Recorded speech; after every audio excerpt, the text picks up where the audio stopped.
Assalamu alaykum, hürmetlik anlıqçılar.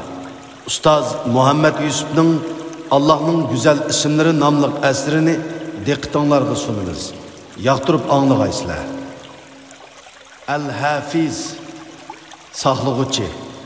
Əgər siz hayatınızın xətərə uçurışıdan yoki tən saqlığınızın yaxşı bolalmaslıqıdan yoki əhli avladınızın keləcəkidən jiroq joylarga o'qishga ketgan farzandlaringizning yomon do'stlarga aralashib qilib, tuyoq yo'llarga kirib ketishidan va yoki pul melingizning halok bo'lishidan ansirsangiz, bilingki, siz Alloh taolaning Al-Hafiz degan muborak ismining ma'nosini o'rganishga va uningga bo'lgan imoningizni yanglashga muhtoj. Chunki sizning hayotingizni, tan saqligingizni, ahli avlodingizni, pul melingizni ve hamma narsangizni zoya bo'lishdan saqlag'uvchi zot Alloh taolodir. Chunki Alloh taolo eng yaxshi saqlag'uvchi. Muborak ismlarini atab duo qilgan kishini barcha xatarlardan qo'g'dug'uchi zotdir. Ya'ni ismini atagan kishiga osmon va zaminda hech narsa ziyon yetkazolmaydigan Allohning nomi bilan boshlayman. Alloh hammani anglab va ko'rib turg'uchidir. Allame Muhammed Nasir Es-Saidi mundaq degan: Allah'ның El-Hafiz degan ismi onun məxluqatını qoğdab turduğanlıqını, ularning ahvalini kuzatib turduğanlıqını, xususan salih bandalarini günahlardan, halaketlerden saqlaydiganlıqını, ularga barliq harakat va sukunatlarda tamamı mehribonligi bilan muomala qiladiganligini ifodalaydi. Allah Taala hakikaten bendelerini qoğduğucudur. Şuna biz her bir duayımızda yani ey Allah, meni aldımdın, keynimdin, on tarafımdın, sol tarafımdın ve üstü tarafımdın qoğduğun. Senin uluğluğuna sığınıp astı tarafımdın suiqastka uçurishimdin panah tilayman deb tilaymiz.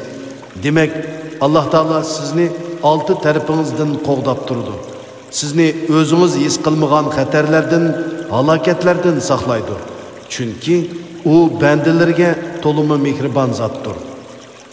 Alloh taolo sizning barliq a'zolaringizni og'riq silohlardan saqlaydi.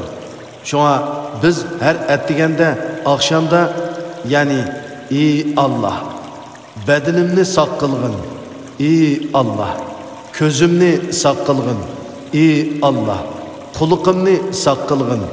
Haqiqatan senden başka ilahi ma'bud yo'qdir deb duo qilamiz.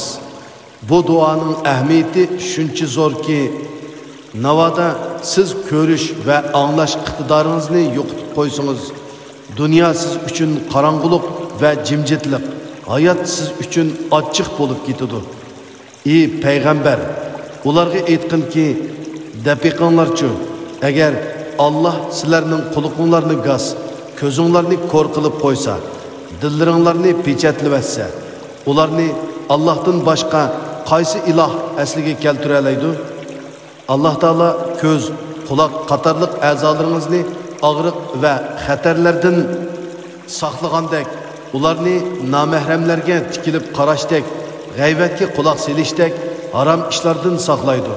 Chunki navoda Allah Taala a'zolaringizni haramdan saqlamasa, siz günah maisiyatlardan o'zingizni qo'g'dab qala olmaysiz. Ondan qiyomat kuni bu a'zolaringiz sizning ustingizdan guvohlik berdi. Ular do'zaxning oldiga kelganda quloqlari, ko'zlari va terlari ularning qilmishlariga guvohlik berdi.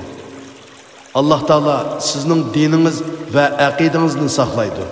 Shunga biz har bir duoyimizda, secdelerimizde iyi dillarını başqurğuchi Allah, dilimni diningga mustahkam qilgin deb tilaymiz. Chunki navoda Allah Taala sizning diningizni, aqidangizni va fikringizni saqlamasa, sizning ezib ketishingiz muqarrar. Ozg'unlikning yo'llari ko'pdir. Ba'zi ulamolar yoshligini, umrini va borligini shar'iy ilmga atab ko'p yil o'qib nurg'un narsalarni bilgan bo'lsa-mu, Alloh taolo ularning dinini, aqidasini va fikrini ozg'unlikdan saqlamaganlikdan ular ezib ketgan. Ularning ba'zisi murtad bo'lib ketgan bo'lsa, ba'zisi biddatchi bo'lib ketgan. Yana ba'zisi o'qiganlarini zolimlarning va mustamlikchilarning razil maqsadlari uchun ishlatib, oxiratlikini buzib tashlagan. Gerçi sizning diniy jihatdagi bilimingiz ko'p bo'lmasa-mu, Alloh taologa loyiqida qulchilik qilib kelyapsiz.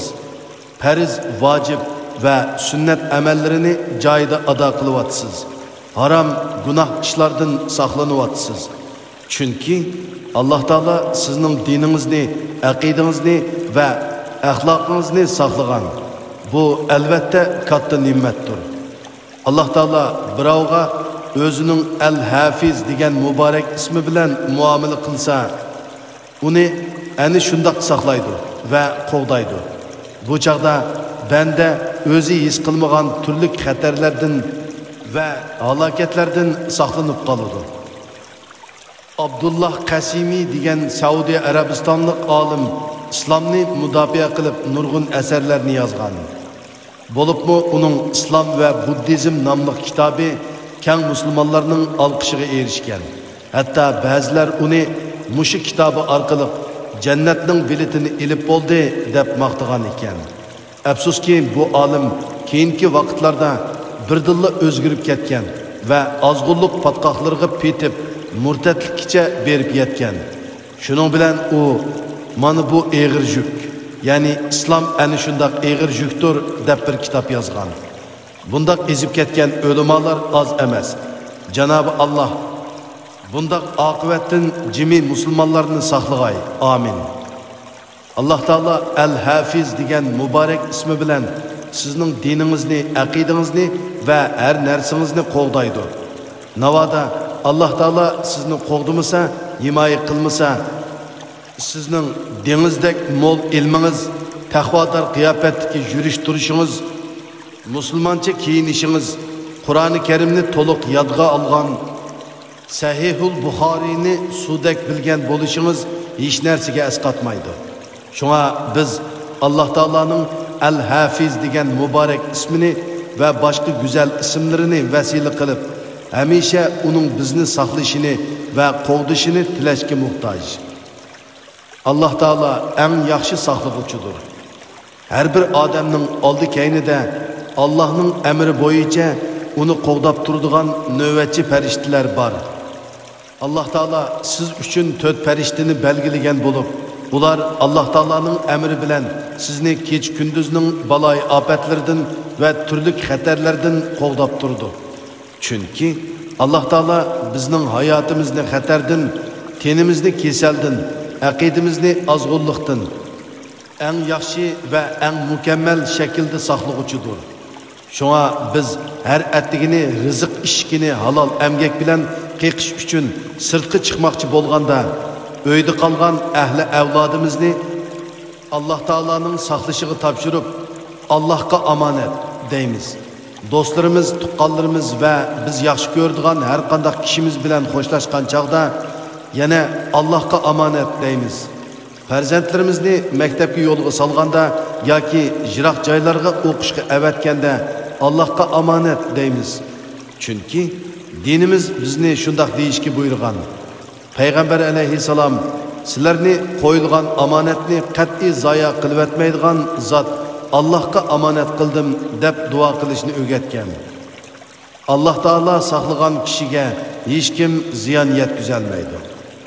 2016 yili Saudiya Arabistonlik islom mutafakkiri Alloma Aiz Al-Qarni Filippinda suiqasdga uchirganda uning yuragiga qartib etilgan 6 pay o'q uni o'ltirolmadi. Shu voqeani naq maydonda elib turgan video ko'rinishida oshkora bo'lishicha Alloma Aiz Al-Qarniga o'q otgan kishi 1 metrlik musofadan uning yuragiga qartib 6 pay o'q otgan. Alloma Aiz Al-Qarni tarafdan hech qanday qo'g'dinish bo'lmagan. Shundoq ahvoldimi u o'limdan saq qolgan. 1963 yili shu vaqtdagi Amerika raisi John Kennedy qasdga uchirganda u qo'g'dalgan maxsus avtomobilda ketib o'tdi. Atrofida kuchli qo'g'duvchilar bor edi. Ammo John Kennedy bir pay o'q bilanla o'ldi. Allama Ayiz Al-Qarni suiqasddan aman qolgandan keyingi bayonotida men attiganlik vazifani zikr va duolarimni to'liq o'qib yo'lga chiqqan edim degan. Bu voqelik har bir musulmonning Alloh taolaning Al-Hafiz degan muborak ismining ma'nosini attigan oqshomlari o'qiladigan zikr va duolarning ahamiyatini texmi to'liq, texmi cho'nqur tushunib olish uchun yetarli darsdir. Bizning ulgimiz Hazrati Muhammad alayhissalom bizga attigan va kechda o'qiladigan duolarimiz ichida ismini atgan kishiga osmon va zaminda hech narsa ziyon yetkazolmaydigan Allohning nomi bilan boshlayman. Alloh hammani anglab va ko'rib turg'uchidir degan duoni 3 qitim o'qishni o'rgatgan. Payg'ambar alayhissalom yana Abdullah ibn Abbas raziyallohu anhumaga mundoq deb ta'lim bergan. Ey balam, men sana bir qancha so'z o'rgatib qo'yay. Allohning amr farmonlariga rioya qilgin. Allah seni qo'g'daydi. Allah bekitgan chek-chegaralarga amal qilgin. Allah sana yordam qiladi. Bayashatliq kunlaringda Allohni unutmagin. Allohmu seni qattiq kunlaringda unutmaydi. Allah Taala bandisini qo'g'dashni xohlasa, uni har xil usullar bilan qo'g'daydi. Kuvaytlik islom da'vatchisi Allama Abdurrahman Samit degan kishi Afrikada kishilarni islomga da'vat qilish uchun 25 yillik hayotini otdi. Muhitning nacharligi, ichimlik suvining nacharligi, yilon chayonlarning ko'pligi, yemak-ichmakning yo'qligi qatorliq nurg'unlagan o'ngsizliklarga bardoshlik berdi. Necha qitim yilon chiqib oldi. Necha 10 qitim og'rib qilib doktorxonalarga tushib qoldi. Ammo eng oxirgi nafsini Kuvaytga qaytib berib o'z uyida uzdi. Alloh taolo saqlashni xolisa, ana shunday saqlaydi. Alloh taolo ba'zida bandilarini dushmanlarining qo'li bilan saqlaydi. Hikoya qilinishicha, bir kuni bir qancha nafar o'g'ri bir oilaga o'g'irlikka kirgan bo'lib, ular avval buvoq yotgan uyga kirdi. Ondan buvoqni siliqqini elib boshqa bir xonaga yo'tkab qo'ydi. Bu arada buvoq uyg'onib ketib qattiq yig'ladi. Shuning bilan buvoqning otasi bilan onasi nima bo'lgandi deb cho'chib o'rnidan turdi va yugurib chiqib buvoq yig'ilgan xonaga kirdi. Bu chaqda o'g'rilar fursatni g'animat bilib buvoqning ota-onasining yotiqiga kirdi. Ular ishni siliq taqib etib, amdila yotoqni aqtirayli deb turgan paytda yotoq uyning to'risi yiqilib tushib, o'g'rilar shu joyda jon berishdi. Oila a'zolari bo'lsa, hammasi salomat qoladi. Demakki, Alloh taolo bu oila kishilarini uyning ostida qilishdan qo'g'dashni iroda qilgan. O'g'rilarning ajali yetib kelgan. Alloh taolo sizni har bir lahzada qo'g'dab turdi. Sizni har bir lahzada kimning qo'g'dab turadiganligini, hatto har bir daqiqa ichida yüzlerce qitim turli xatarlardan saqlaydiganligini bilamsiz. Sizga yaqinlashgan bo'lsa-mu, siz tehi his qilmagan va o'ylabmi qo'ymagan nurg'unlagan baloyi ofatlardan, turli xatarlardan sizni qo'g'dab turayotgan zotni bilamsiz. U Alloh taolodir. Siz bu qurlarni o'qiyotgan mushu lahzining o'zida Alloh taolo sizni har xil xatarlardan nurg'un qitim saqlaydi. Masalan, yuragingizni to'xtab qilishdan, tomirlaringizni to'silib qilishdan, aqlingizni yo'qolib ketishdan, böreklaringizni ishlashdan to'xtab qilishdan, nervingizni chechilishdan, beshingizni og'rishdan, oshqoziningizni yaridan, putqollaringizni harakatsizlikdan, ko'zingizni amolikdan, quloqingizni g'aslikdan, tilingizni tilsizlikdan va yoki yomon gaplarni qilishdan saqlaydi. Yuqorqi a'zolaringizning birarsidan chatoq chiqsa, sizning turmushingiz g'amkinlikka, kunduzingiz qorong'ulikqa, hayotingiz jahannamga aylanib qoladi. Demakki, üstimizdagi ne'matlar nihoyat ko'pdir. Alloh taolo yuqorqi a'zolarimizning hammasini mushu lahzining ichida va keyingi lahzilarning hammasida mushundoq saqlaydi. Shunga biz har bir lahzida Alloh taologa ko'plab minnatdorlik bildirib, alhamdulillah deyishga tegishlik. Alloh taolo barcha mahluqotini saqlovchidir. Alloh taolo barcha mahluqotini turli tadbir va choralar bilan qo'g'daydi. Har bir mahluqotning o'zini qo'g'dish uchun ularga o'xshash bo'lmagan qo'g'dinish qurollarini ato qilgan bo'lib, kiyik va to'shqonga o'xshash ba'zi hayvonlarni ularga tez yugurish qudratini ato qilish orqali qo'g'daydi. Kalaga o'xshash hayvonlarni ularga usish kuchini ato qilish bilan qo'g'daydi. Filga o'xshash hayvonlarni o'zining yo'g'on basti bilan dushmanlarini qo'rqitish iqtidorini ato qilish bilan qo'g'daydi. Yilonga o'xshash ba'zi jonliqlarni jismiga o'rlashtirgan zahar soyasida qo'g'daydi. Qushlarni qanotiga tayinib uchishni ilhom qilish bilan saqlaydi. Buningdan boshqa Alloh taolo har bir hayvonga o'zini qo'g'dash qurolini va qudratini ato qilgan. Duo bilan sabab bir-biriga zid emas.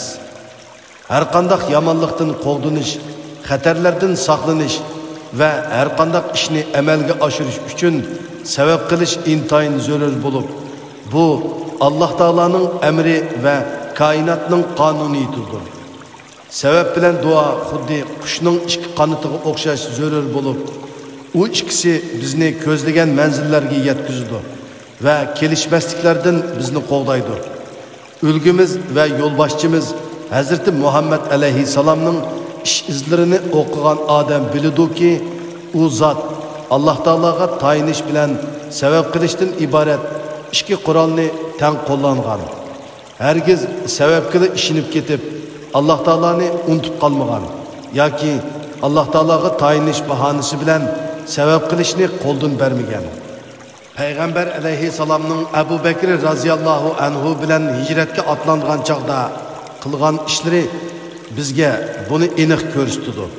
Ular ikkisi Madinaga hijrat qilmoqchi bo'lib, yo'lga chiqqanda nurg'un mol dunyo badaliga ularni mushriklarning katta boshlariga tutib berdiganlarga fursat bermaslik uchun qaydula vaqtini, ya'ni tush vaqti hamma odam ozroq uxlab orom oladigan vaqtni tanlagan.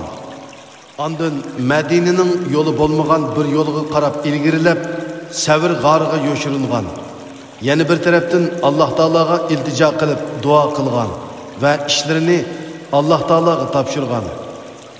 Shuning bilan Payg'ambar alayhissalom bilan Abu Bakr roziyallohu anhu avval sabab qilgan. Ondan Alloh taologa tayangan.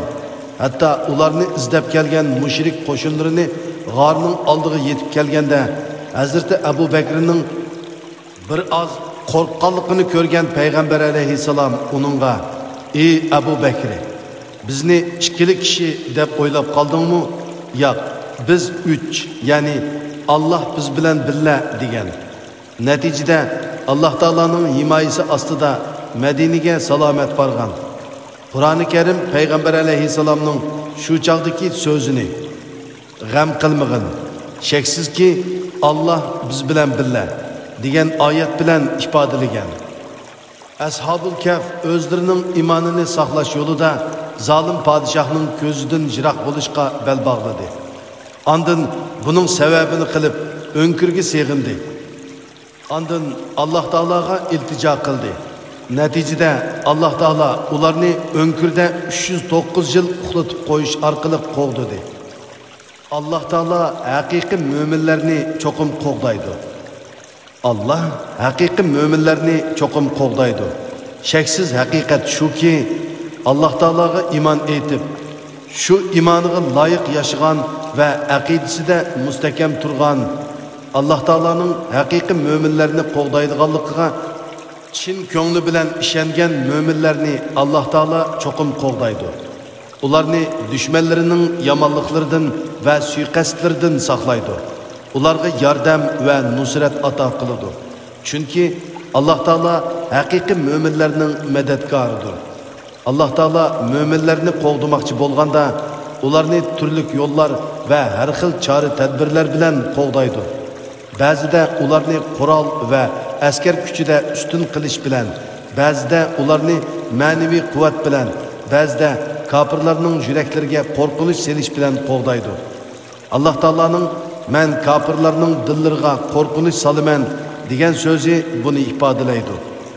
Afsuski, iymon ojizlashgan, axloq sustlashgan, dunyolik oxiratlikni besib tushgan, musulmonlik shakldili qolgan, riyokorlik barliq ibodatlarning o'rnini olgan bugünkidek ichinishlik ahvol ostida Alloh taolaning yordami to'limi jiroqdir.